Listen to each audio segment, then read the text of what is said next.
So can you talk to us a little bit about the process? I know this is something I've seen a lot of people in the forums kind of asking about is what's been going on, what have you guys been doing, how long have you been playtesting? Can you speak to that? Sure.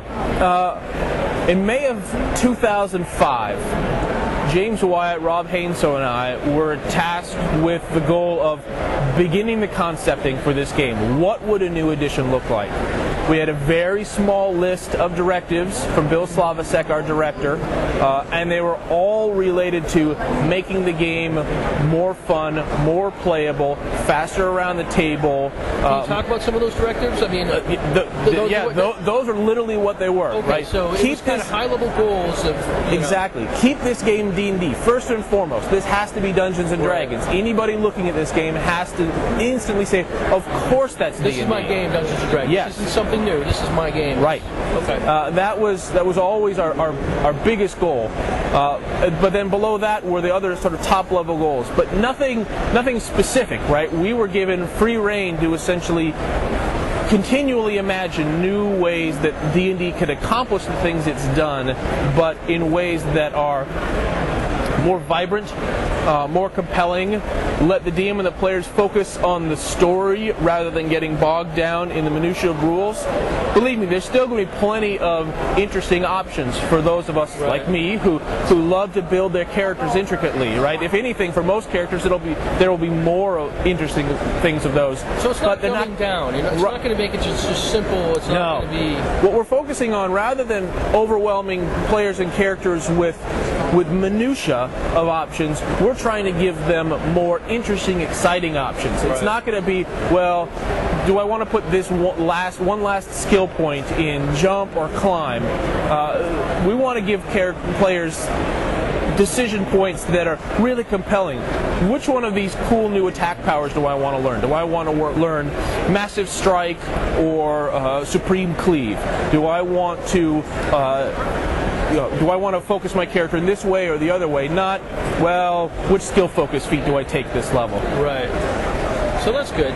So in the playtesting and everything, how much of the community feedback have you guys taken in? Because obviously Bill gave you kind of the high-level goals, and you had the free reign to figure out what needed to be done. How much community feedback was in that? We've essentially been watching community feedback on products since 3rd edition came out. Right. Some of that feedback resulted in 3.5, but there are obviously things even then that we couldn't do in an upgrade like that. Right. We've been testing the waters for a number of years, right?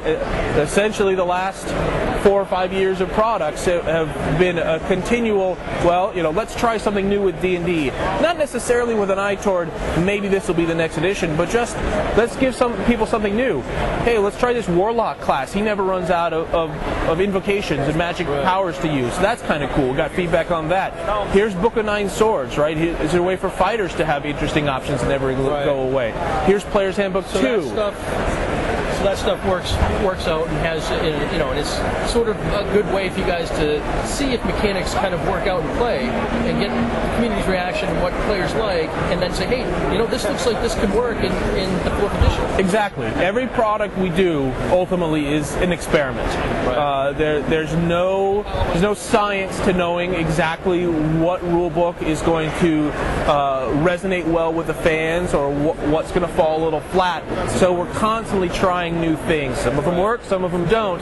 But that's sort of the whole point of being an R&D department and working in a creative environment. It's trying new things and tossing them out there, letting people see them. So, do you think with 4th edition there's going to be... Well, let's talk about the playtesting, that there's going to be... we talked last night that RPGA members and people that sign up for D&D Insider will have the opportunity to sign up to basically apply to maybe become a playtester. We're still finalizing the details of our playtesting, but we want to involve folks on the outside. We've been doing a lot of playtesting inside. We've got internal groups and R&D folks. Going internally on I think there are probably at least a dozen, really, maybe 15 or 20. Because I haven't been able to get into one. I don't know. I'll hook you up when we get back. In fact, there was a period. There was a period of time earlier this spring where essentially R&D shut down for the better part of a month, and all we did was play D&D.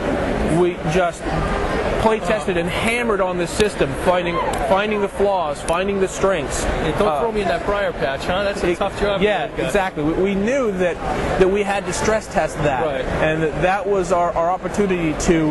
And did you get a lot clear out it out? When you really? We got a huge amount out of that. We found the places where the game was working just right. We found the places where we could continue to hone it. It gave us an immense amount of feedback. That, like I say, that was most of R&D and a number of other folks in Wizards who volunteered their time. Folks from the brand team, folks from customer service, folks from the RPGA. We really had people from all over the company coming in to help us.